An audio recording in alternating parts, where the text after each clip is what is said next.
Iran ও ইসরায়েলের মধ্যে বেশ কিছুদিন ধরে যুদ্ধ পরিস্থিতির মাঝে বর্তমানে সাময়িক যুদ্ধবিরতি ঘোষণা করা হলেও বেশ কিছু গুরুত্বপূর্ণ দিক নিয়ে এখনো সকলের মনে প্রশ্ন জাগছে। এর মধ্যে উল্লেখযোগ্য প্রসঙ্গ হলো পারস্য উপসাগরের হরমুজ প্রণালী যদি কখনো ইরান বন্ধ করে দেয় তাহলে ভারত তথা গোটা বিশ্বের ওপরে কি প্রভাব পড়তে পারে।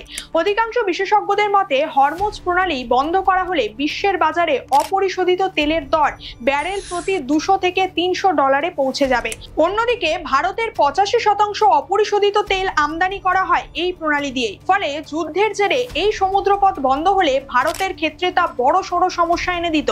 এছাড়া যেসব জাহাজ সাধারণত হরমুজ প্রণালী দিয়ে যায় তাদের বিকল্প রুট দিয়ে অন্য একটা পথ দিয়ে ঘুরে ঘুরে যেতে হতো, যা সময় ও বেশ খরচ সাপেক্ষ বটে।